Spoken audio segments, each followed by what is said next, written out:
आज का मेरा सब्जेक्ट है प्रभु, शैतान और हम। प्रभु तो अपना काम कर रहा है, यहाँ पर शैतान भी अपना काम कर रहा है। हालेलुया। मसीहों की लाइफ मैंने देखा है दो ही तरह से है, एक टॉम एंड जेरी की तरह, जो शैतान और प्रभु का जन परेशान होता रहता है, वो जेरी। कहा जाता है कि प्रभु में बने रहो, पर शैतान बनने नहीं देता, क्योंकि वो हमारे दिल, दिमाग, शरीर और आत्मा को कब्जा करा रखा है। पहले तो वो बिलीवर्स में लगता था और अब वो पीछू पड़ गया है वर्शिपर्स की पर। बड़ा घमंड आ जाता है, मैं बजा रहा हूं, मैं गा रही हूं, ये वो, मैं कैसा दिख रहा हूं, दिख रही हूं।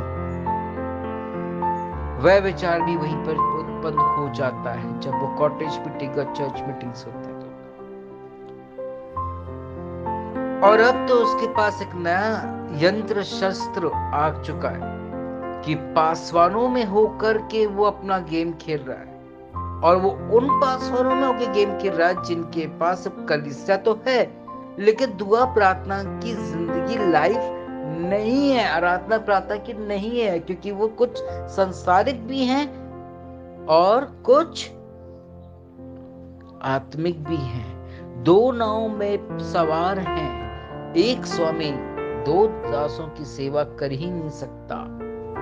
एक बंदा दो नाव पे सवार कर ही नहीं सकता, लहरों के कारण वो गिरेगा, 100% गिरेगा। और विश्वासी दो प्रकार के होते हैं मेरे प्रियो, विश्वासी दो प्रकार के होते हैं मेरे प्रियो।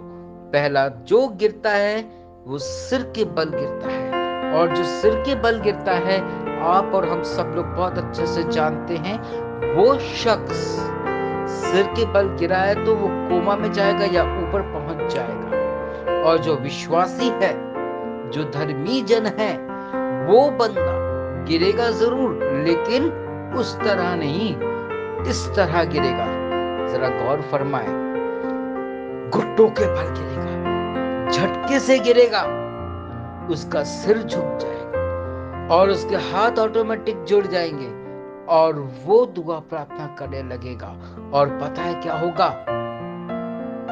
वो ब्लेस हो जाएगा, और उसके बाद इतनी सामर्थ आएगा कि जितने उसके पास जाएंगे वो आशीषित हो जाएंगे। जैसे कि बेनिहिम साहब, अंकुर नरोरा, विजेंद्र साहब और दीनाकरण साहब और भी बड़े बड़े लोग हैं, सब ब्लेस हो जाएंगे। चमक उठेगा प्रभु का नाम, चमक उठेगी उनकी किस्मत, चंगाई के द्वारा उन लोगों की किस्मत चमक उठेगी, आशीषों के उससे वो चमक उठेंगे, आश्चर्य कर्म को देखते हुए चमक उठेंगे, नई नई भविष्यवाणियां बोलने लगेंगे, चमक उठेंगे, और इतने ब्लेस हो जाएंगे कि अन्य अन्य भाषा में बातें भी करेंगे, जहरीली वस्तु पी लेंगे तो भी उनको हानि ना होगी, और प्रेत आत्माओं की पर, दुष्ट आत्माओं की पर हाथ रखेंगे, चमक उठेगा वो बंदा, और शैतान उस चमक से जल जाएगा, राख हो जाएगा।